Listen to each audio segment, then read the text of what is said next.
नमस्कार दोस्तों, good morning. मैं सक्षम यादव डिग आउट पर आपके साथ एक बार फिर से एक नई कहानी को लेकर।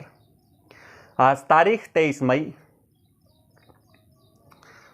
आज की आपको जो मैं कहानी सुनाऊंगा और उस कहानी को जब आप सुनेंगे तो आपको लगेगा कि हिंदुस्तान में ऐसे ऐसे परफेक्ट क्राइम, ऐसे ऐसे जुर्म हो रखे हैं कि पुलिस आज तक उनके पास पहुंच नहीं पाई है।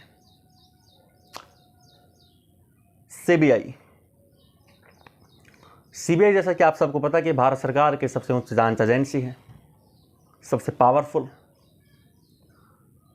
और सीधा प्रधानमंत्री प्राइम मिनिस्टर को रिपोर्ट करती है। तो सीबीआई जैसी एक जांच एजेंसी, अक्सर आपने टीवी में, अखबारों में सुना होगा कि कई बार न्यूज़ में आपने सुना होगा कि लोग प्रदर्शन करते हैं कि सीबीआई जांच की मांग करते हैं कि सीबीआई जांच करवाई जाए।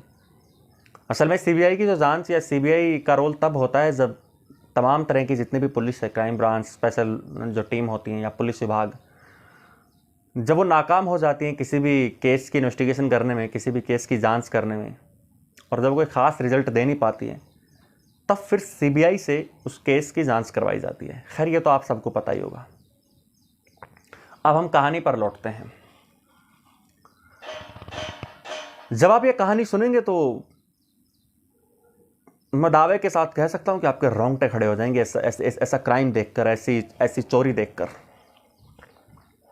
1987-80s का ये मामला है मुंबई का। मुंबई में एक ज्वेलरी शॉप थी, त्रिभुवन दास भीमजी जावेरी करके मुंबई में एक ज्वेलरी शोरूम था। बड़े लोगों की बड़ी दुकान, आम लोगों के लिए तो वो दुकान भी नहीं थी। पैसे वाले रईस लोग वहाँ से ज्वेलरी खरीदते थे। कहते कि 34 साल आज इस मामले को हो गए, लेकिन आज तक पुलिस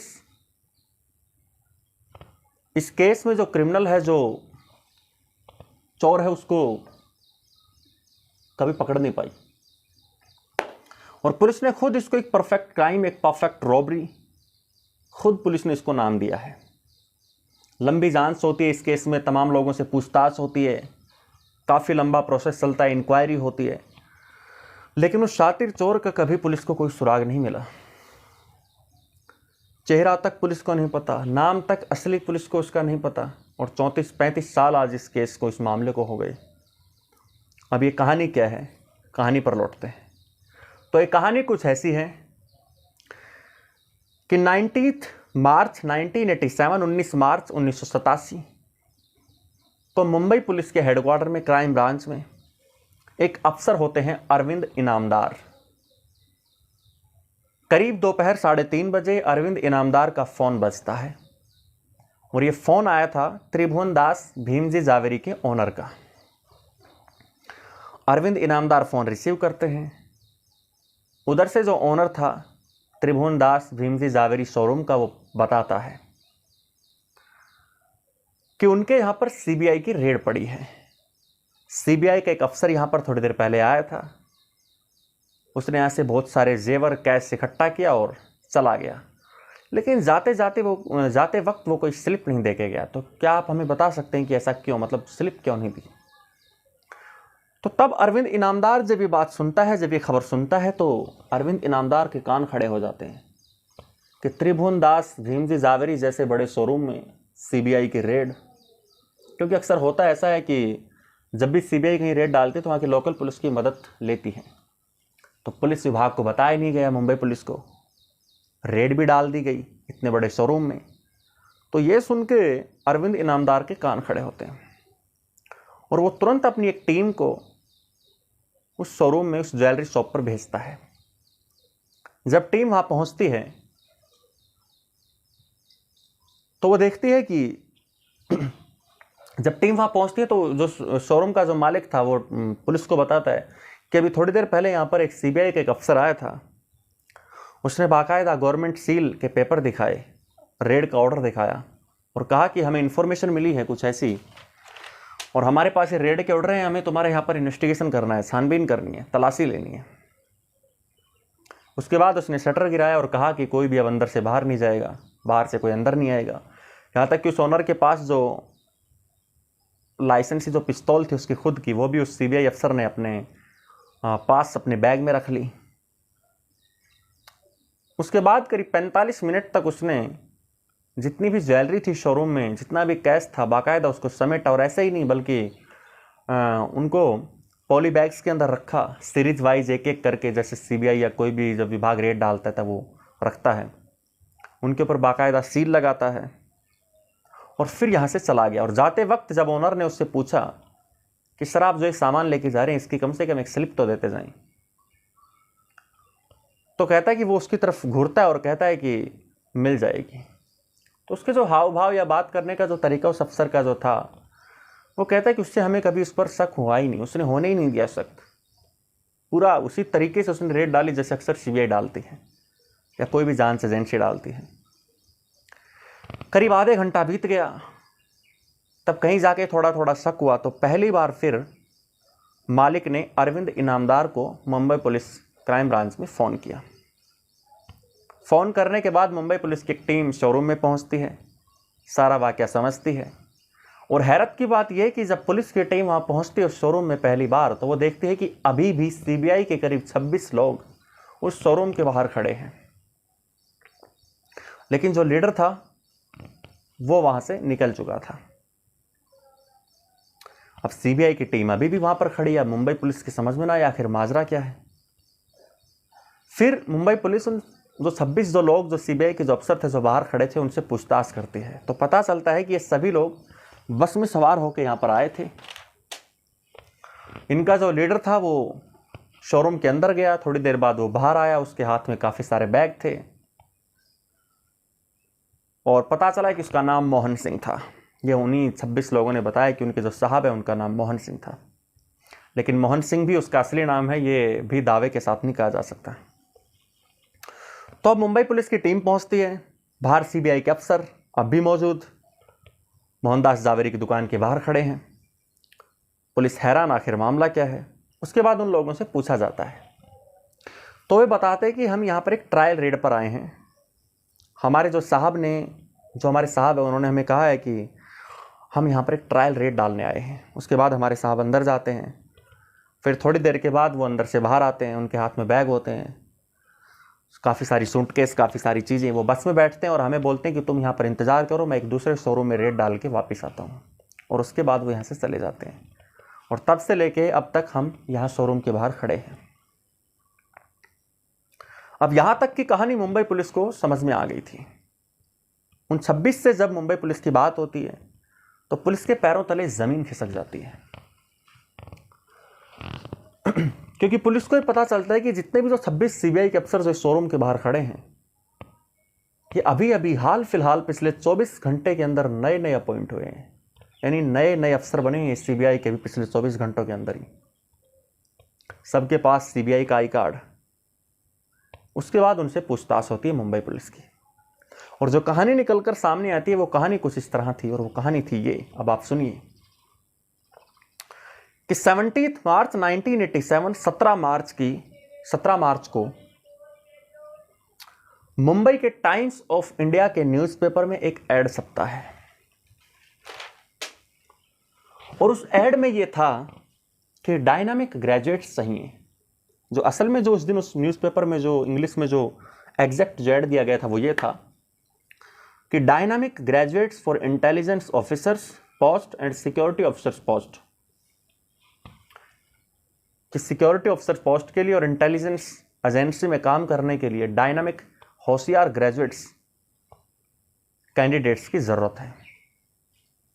और ऐड के नीचे लिखा गया था कि इसके लिए 18 मार्च की सुबह, यानी एक दिन बाद, सुबह 10 बजे से शाम 5 बजे तक मुंबई के ही ताज इंटरकॉन्टिनेंटल होटल में इंटरव्यू होगा, और आप लोग वहाँ पहुँचे। ये उस न्यूज़पेपर के अंदर एडवर्टाइजमेंट थी 17 मार्च के टाइम्स ऑफ इंडिया के न्यूज़पेपर के अंदर। टाइम्स ऑफ इंडिया के अंदर ऐड, नौकरी का ऑफर, वो भी इंटेलिजेंस जैसे सीबीआई जैसे विभाग में। अब लोग पहुंचना शुरू हो जाते हैं। 17 मार्च 1987 के अखबार का ये ऐड था। 18 मार्च की सुबह 10 से 5 का इंटरव्यू का टाइम था। ताज इंटरकॉन्टिनेंटल होटल में बुकिंग, एक एक करके कैंडिडेट वहां पहुंचना शुरू हो जाते हैं। इंटरव्यू हुआ, और बाकायदा इंटरव्यू भी ऐसा वैसा नहीं, बल्कि तमाम वो सारे सवाल पूछे गए जो किसी भी फोर्स में जब आप भर्ती होते हैं जन अफसर रैंक से, जैसे मान लीजिए एनडीए में जो तकरीबन जो सवाल पूछे जाते हैं, उस तरह के सवाल उस इंटरव्यू में पूछे गए। और उन सभी को फिर कहा जाता है कि आपको आज शाम को 5 बजे आपका रिजल्ट आपको सुना दिया जाएगा, अनाउंस हो जाएगा।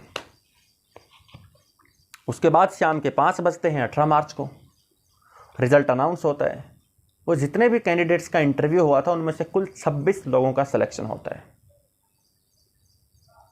और शायद यही वजह कि जो फिल्म जो स्पेशल 26 बनी थी अक्षय कुमार की, इसका नाम भी फिर स्पेशल 26 इसी वजह से रखा गया था कि वो कुल 26 अफसर थे सीबीआई के। और ये जो स्पेशल 26 की जो कहानी है, ये इसी असली कहानी के ऊपर ही फिल्म बनाई गई है। कुछ चीज़ों में इसमें इस कहानी में कुछ चीज़ें डेकोरेट की गई अपनी तरफ से इस फिल्म में, लेकिन जो सत्य जो कहानी है, जो रियल जो कहानी, वो मैं आपको सुना रहा हूँ। टोटल 26 लोगों का सिलेक्शन होता है और फिर उनको बोला जाता है कि आप जो 26 लोग सिलेक्ट हुए हैं, ये कल यानी कि 19 मार्च की सुबह 11 बजे यहीं पर ताज इंटरकॉन्टिनेंटल होटल में पहुंचे, सुबह 11 बजे। उसके बाद जितने भी सिलेक्टेड कैंडिडेट्स थे 26 के 26 19 मार्च की सुबह 11 बजे तय वक्त से पहले ताज होटल में पहुंच जाते हैं। मोहन सिंह खुद उनको आई कार्ड देता है और उनको बताता है कि अब उन्हें एक ट्रायल रेड पर चलना है, ताकि आप लोगों को ये नॉलेज हो सके कि आखिर रेड कैसे मारी जाती है। तो आपकी एक अब ट्रायल रेड होगी। फिर मोहन सिंह ताज होटल की तरफ से एक लग्जरी बस बुक करता है।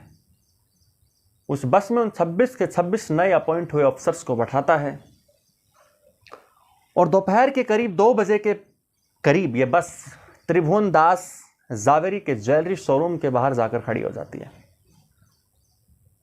उसके बाद मोहन सिंह बस से नीचे उतरता है, वो सीधा शोरूम के अंदर जाता है। तो उस वक्त जो शोरूम के जो ओनर थे उनका नाम था प्रताप जावेरी। प्रताप जावेरी वहाँ पर थे। मोहन सिंह अंदर जाता है, अपना आई कार्ड दिखाता है सीबीआई का,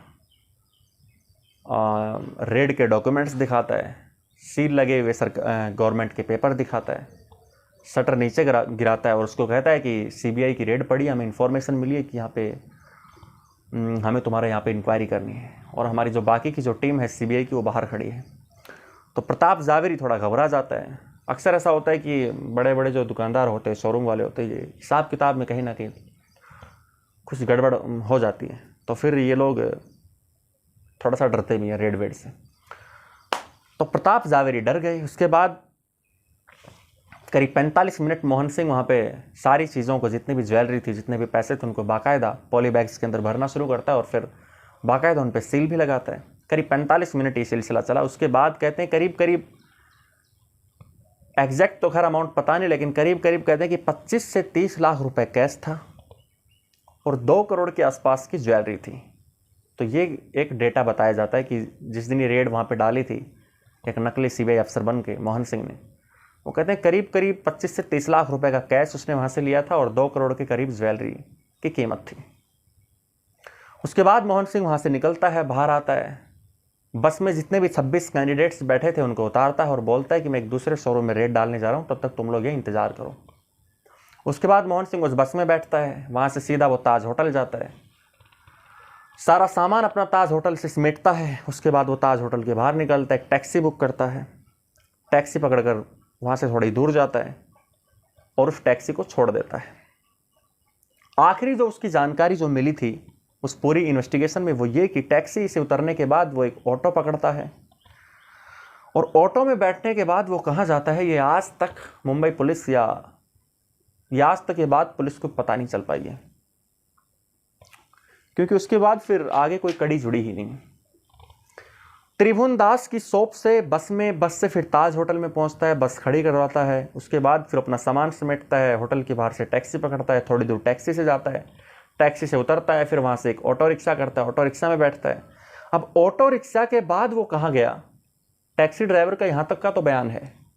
अब ऑटो रिक्शा पकड़ने के बाद वो कहाँ गया, ज़मीन खा गई, आसमान निकल गया, ये आज तक पुलिस को नहीं पता चला।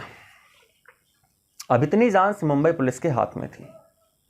उन 26 में से 26 को भी असल में ये नहीं पता था कि वो लोग बेवकूफ़ बन चुके हैं। नकली सीबीआई अफसर बनकर। इसके बाद इस मामले की जांच, जब ये मामला काफ़ी ऊपर पहुंचता है, जब मीडिया को ये बात पता चलती है, उसके बाद इस मामले की जांच उस वक्त के जो तेज तर्रार जो अफसर थे, deputy commissioner of police SM Musharraf, उनको ये जांच सौंपी जाती है और उनको कहा जाता है कि अब आप इस मामले की इंक्वायरी करेंगे, अब आप इसको पकड़ेंगे। उसके बाद मुंबई पुलिस ताज होटल में पहुंचती है और पता चलता है कि ताज होटल में जो उसने बुकिंग की थी वो मोहन सिंह के नाम से ही की थी। अब ये उसका असल नेम है या फर्जी है, ये भी कहा नहीं जा सकता। और उसने अपना जो एड्रेस ताज होटल में जो बताया था, जो दिया था, वो त्रिवेंद्रम यानी केरल का एड्रेस दिया था कि मैं केरल का रहने वाला हूँ। और उस दौरान जो लोग जो उससे मिले थे मोहन सिंह से, उन्होंने भी बताया था कि उसके जो बात करने का जो तरीका था वो साउथ इंडियन एक्सेंट था, यानी उसका जो लहजा था वो साउथ इंडियन था। तो ये बात तो पुलिस को कंफर्म थी कि वो साउथ से हैं, यानी कि वो साउथ इंडियन से है। उसके बाद मुंबई पुलिस फिर बाकायदा केरल पहुंचती है। केरल पहुंच के मुंबई पुलिस वहाँ पे जांच करती है, कुछ दिन वहाँ पे इन्वेस्टिगेशन करती है, ढूंढती है उसको। आखिरी में फिर मुंबई पुलिस को एक शख्स केरल में मिलता है, एक शख्स हाथ आता है, पकड़ में आता है, और उसका नाम था जॉर्ज अगस्टाइन फर्नांडीज। ये बिल्कुल कहीं ना कहीं थोड़ा मोड़ा ये मोहन सिंह की तरह दिखता था। ये जो लोग मोहन सिंह से मिले थे उन्होंने बताया कि ये थोड़ा मोहन सिंह से मिलता है, इसकी हाइट वाइट और इसके बोलने का जो तरीका है वो। उसके बाद मुंबई पुलिस उसको पकड़ के मुंबई लेके आती है। उससे इंक्वायरी करती है और काफ़ी इंक्वायरी करने के बाद पता चलता है कि ये तो कोई छोटा मोटा चोर है। और जिस दिन ये ज्वेलरी शॉप पर जो डकैती हुई थी, जो रॉबरी हुई थी, उस दिन ये मुंबई में असल में मौजूद भी नहीं था। तो फिर यहाँ से भी पुलिस को नाकामयाबी हाथ मिलती है और पुलिस को फिर उसे छोड़ना पड़ता है। उसके बाद पुलिस को एक और टिप ऑफ मिलता है और वो ये कि मोहन सिंह अब दुबई भाग गया।